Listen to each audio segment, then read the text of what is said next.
Good morning friends. आज मैं आप लोगों के लिए केबी का एक और पेपर लेके आया हूँ।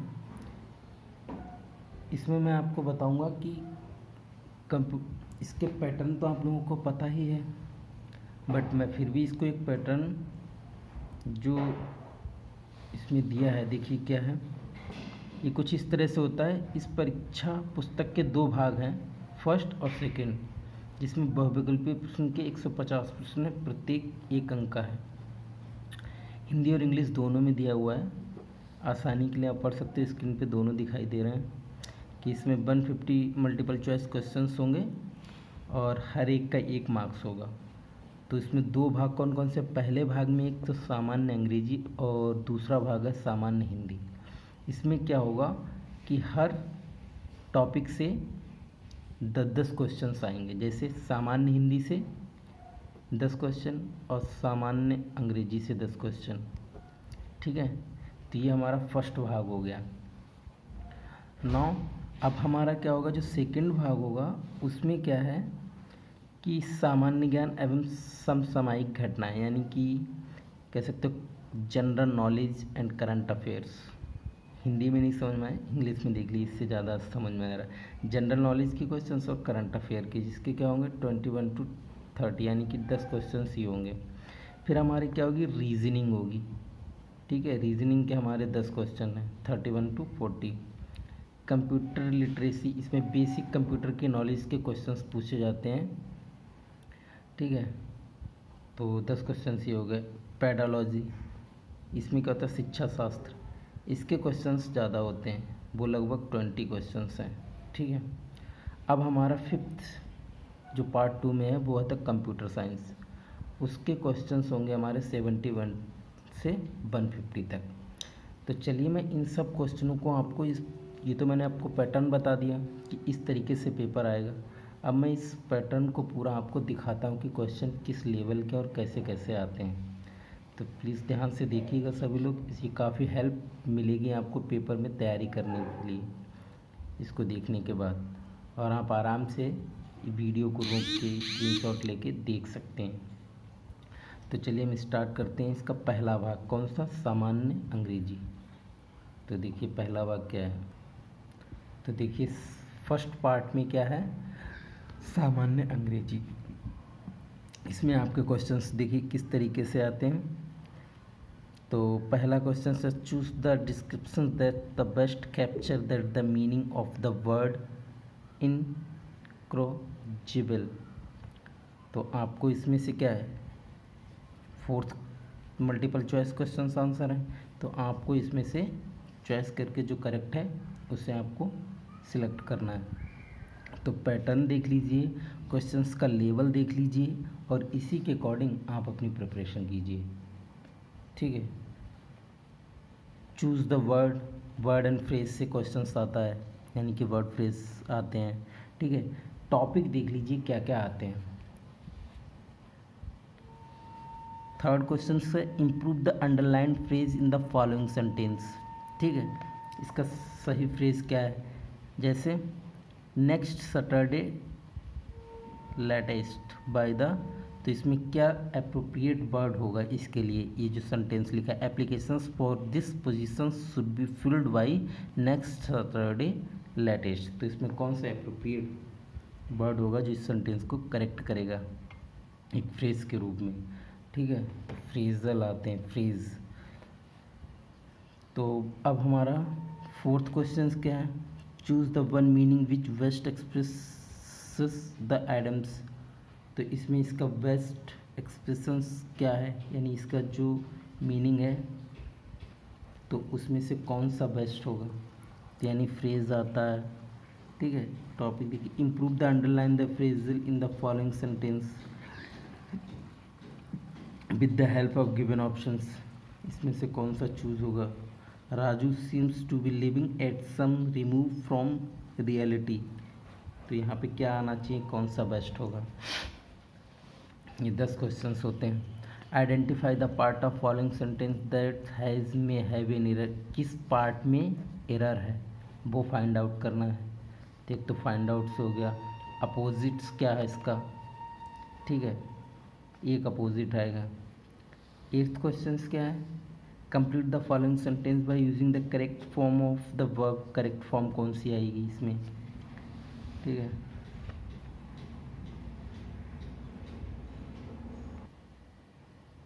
ठीक है, तो अब 9th क्वेश्चन है, complete the following sentence by using the correct form of the verb. Use the options, इसमें करेक्ट फॉर्म कौन सी होगी जो इस सेंटेंस को कंप्लीट करेगी विद ग्रामेटिकली करेक्ट, ठीक है। Choose the right description that the best capture the meaning of the word. Marginally है, ठीक है, इसका मीन्स क्या होगा जो बेस्ट होगा, ठीक है। तो ये आपने देख लिया कि ये 10 क्वेश्चन कुछ इस तरीके से होंगे। अब देखिए दूसरा पार्ट क्या है। दूसरा पार्ट है हमारा सामान्य हिंदी का। वो कुछ इस तरीके से, देखिए कौन कौन से क्वेश्चन सामान्य हिंदी से देख लेना किस लेवल के क्वेश्चंस आते हैं। तो हिंदी में जो हमारे सामान्य हिंदी से क्वेश्चंस होंगे वो क्या होंगे, कबीर का संबंध किस काव्य धारा से है, ठीक है। इसमें जो जिसमें नंबर 1 मार्क्स भी लिखा है वो करेक्ट ऑप्शन है और वो करेक्ट आंसर है जो टिक लगा है। बाकी अगर कोई आपको प्रॉब्लम होती है या कुछ पूछना हो इससे रिलेटेड या इसका सलूशन, तो आप मुझे कमेंट करके बता सकते हैं, तो मैं ट्राई करूँगा कि इसको आपको सलूशन भी प्रोवाइड करा दिया जाए। अदरवाइज़ इसमें जो क्वेश्चंस टिक लगा है और जिस पे 1 लिखा हुआ है वो क्वेश्चंस का करेक्ट आंसर है।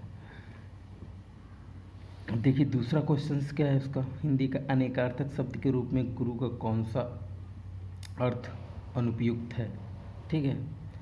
तो सब अनेकार्थी एकार्थी शब्द आते हैं।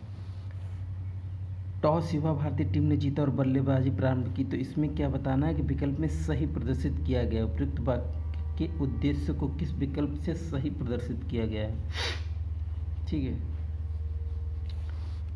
14th क्वेश्चन है इसका। 14th में क्या है, डैश के कारण मैं रस्सी को सांप समझ बैठा। तो इसमें उपयुक्त शब्द क्या होगा, जिज्ञासा, भय, भ्रम, संदेश, ठीक है। तो इसमें आपको ऑप्शन चूज करना होगा। हिंदी के क्वेश्चंस को देखकर आप उनका लेवल समझ सकते हैं और आपको किस वैसे ही उसी के अकॉर्डिंग हिंदी को सामान्य हिंदी से इन्हीं टॉपिक से रिलेटेड क्वेश्चंस आपको पढ़ने हैं, ठीक है। 15th है, जब अर्थ का ग्रहण अविदा से ना हो किंतु उससे संबंध हो तो अर्थ ग्रहण कराने वाली शब्द शक्ति को कहेंगे, क्या कहेंगे। ये इसका करेक्ट आंसर है लक्षणा। अर्थ व्यक्त करने वाली सबसे छोटी इकाई कौन सी है, 4 ऑप्शंस दिए हैं आपके, ठीक है। 17th क्वेश्चन है, रिक्त दिया हो क्या किसी बात पर तो दृढ़ रहो। तो ये कौन से मुहावरे कौन सी बात है जो इस मुहावरे को कंप्लीट करेगी। तो पत्थर की लकीर, सोने पे सुहागा, बेपेंदी का लोटा, मोटी अक्ल का। तो इसमें ऑप्शन बेपेंदी का लोटा हो गया, किसी बात पर तो दृढ़ रहो, ठीक है। तो ये इसका करेक्ट ऑप्शन है। अभी मेरा मोटिव आपको पेपर सॉल्व ना करा के पेपर का लेवल दिखाना है, तो आप इसके पेपर का लेवल देखिए कि कैसे क्वेश्चंस आते हैं, उसके अकॉर्डिंग आप अपनी प्रिपरेशन कीजिए, ठीक है। क्वेश्चन 18 स्नेह का शाब्दिक अर्थ नहीं है, क्या नहीं है इसमें। रामधारी सिंह दिनकर की प्रसिद्ध रचना क्या, तो रचना से क्वेश्चन आ जाएगा, ठीक है। ये तो सभी को पता, रामधारी सिंह दिनकर की रचना कामायनी जयशंकर की यशोधरा चिदम्बरा। आई थिंक ये करेक्ट नहीं है, शायद या तो यशोधरा होगी या चिदम्बरा होगी, कोई एक है इसमें से, आप फिर भी देख लीजिएगा। 20th क्वेश्चन है, दूर से फेंक कर चलाए जाने वाला हथियार कहलाता है अस्त्र, शस्त्र, आयुध, तलवार। तो विच वन इज करेक्ट, ये इसमें अस्त्र करेक्ट है। अब देखिए पार्ट सेकंड शुरू हो गया, तो इसमें क्या है, पार्ट सेकंड में पहले क्वेश्चन पूछे जाएंगे। तो पार्ट सेकंड में देखिए आप क्या है, सामान्य ज्ञान एवं समसामयिकी। पेपर दोनों में होता है, हिंदी और इंग्लिश दोनों में। तो क्वेश्चंस क्या है, हड़प्पी लिपि के विषय में से एक सही है। तो कौन सा सही है ये आपको बताना है, यानी कि ये एक हिस्ट्री से है, ये हमारा संविधान से क्वेश्चंस है। 22 संविधान सभा के उद्देश्यों का उल्लेख कराने वाले उद्देश्यों की प्रस्तावना किसने पेश किया, ठीक है। पेरेस्त्रोइका की आर्थिक तथा राजनीतिक सुधार नीतियों का आरंभ निम्नलिखित में से किस राजनीतिक नेता के साथ जुड़ा है? तो क्वेश्चन तो दोनों में है, आप देख सकते हैं। ठीक है, तो क्वेश्चन देखिए, पहला आया है हमारा हिस्ट्री से, ठीक है, फिर संविधान पॉलिटी से आया है, ये भी हमारा पॉलिटी से आया है। किन आबादियों के अन्योन्य क्रियाओं में दोनों ही प्रजातियों को लाभ होता है? ये भी आई थिंक पॉलिटी से ही है। In which population interactions both the species benefits, I think bio का दोनों प्रजातियों से लाभ होता है। ठीक है, क्वेश्चन देखिए 23, 24 ये वाला क्वेश्चन, किन आबादियों को से प्रजातियों से लाभ होता है? 25वां क्वेश्चन है, ब्राउन एजेंडा के बारे में कौन सा कथन सही है? ठीक है, 26वां क्वेश्चन क्या है, who won the silver medal in badminton in the Asian game 2018? ठीक है, 18 के एशिया गेम बैडमिंटन का रजत तक किसने जीता था? ठीक है, यानी करंट अफेयर से क्वेश्चन आएगा। किस स्थान पर हाल ही में विश्व के सबसे बड़े सोलर पार्क का उद्घाटन किया था? ठीक है, ये क्वेश्चन हो गए 27। करंट अफेयर्स के भी 2-3 क्वेश्चन आते हैं। किसने हाल ही में प्रतिष्ठित सम्मान मैन बुकर प्राइज़ की 50वीं जयंती के उपलक्ष्य में विशिष्ट गोल्डन मैन बुकर प्राइज़ जीता? ठीक है, तो when did sustainable development goals comes into effect? धारणीय सस्टेनेबल विकास लक्ष्य कब से प्रारंभ में आए? तो ये क्वेश्चन हो गया हमारा। क्वेश्चन 30 है, कौन सी बस्ती पैटर्न समतल उपजाऊ कृषि क्षेत्र के रूप में विकसित हो सकता है? ठीक है, अब देखिए पार्ट 2 में क्या आता है, रीजनिंग के सवाल आते हैं। ये हमारा आ गया किससे, ये डायरेक्शन से क्वेश्चन आ गया, दूसरा डायग्राम से आ गया, तीसरा हमारा डायग्राम में कितने आए थे उनकी काउंटिंग करने वाला ये क्वेश्चन आ गया। ठीक है, तीसरा क्वेश्चंस का लेवल देख लीजिए क्या क्या है, क्या क्या क्वेश्चंस आ सकते हैं। Choose out the odd one, इसमें से मैं ऑड वन को फाइंड आउट करना है कि इसमें से सब अलग कौन सा है। विषम को चुनिए,